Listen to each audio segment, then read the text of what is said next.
Hello friends, આજે ફરી આપણે પ્લસ એકાઉન્ટિંગ માટે વાઉચર ઇમ્પોર્ટનો પોઈન્ટ લઈને આવી ગયા છીએ. હવે ફ્રેન્ડ્સ, અહીં વાઉચર ઇમ્પોર્ટ એટલે શું થશે? તો સૌપ્રથમ અહીં ડેમો વર્ઝન ખોલી લઉં છું. અહીં યુટિલિટીમાં જશું, એમાં છે ડેટા યુટિલિટી, અહીં આપેલું છે વાઉચર ઇમ્પોર્ટ.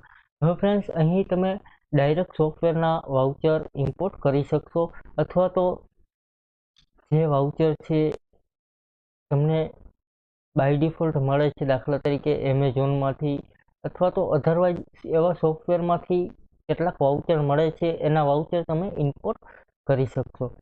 અહીં વાઉચર ઇમ્પોર્ટમાં જશું તો અહીં તમે જોશો તો એમેઝોન એકાઉન્ટ ઇમ્પોર્ટ બતાવશે.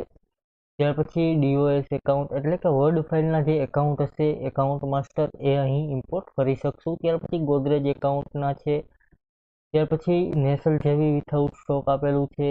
અહીં પરચેઝ રિટર્ન, પરચેઝ ઇનવોઇસ, અહીં જે સોફ્ટવેર લાગુ પડતો હશે એના જ વાઉચર અહીં આપણે ઇમ્પોર્ટ કરી શકશું. જેના વાઉચર આપણે ઇમ્પોર્ટ કરવા હશે તો અહીં દાખલા તરીકે સેલ રિટર્ન આપેલું છે.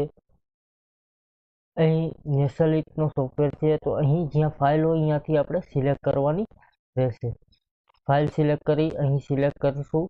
ત્યાર પછી અહીં ઓકે આપી દેશું તો એ વાઉચર જે તમારું છે એ તમને પ્લસ એકાઉન્ટિંગમાં ડાયરેક્ટ જોવા મળશે. આ પ્રમાણે તમે ડાયરેક્ટ ફ્રેન્ડ્સ વાઉચર ઇમ્પોર્ટ કરી શકો. Thank you. આજનો પોઈન્ટ અહીં પૂરો કરીએ. કાલે ફરીને એક નવો પોઈન્ટ જોશું. Thank you friends.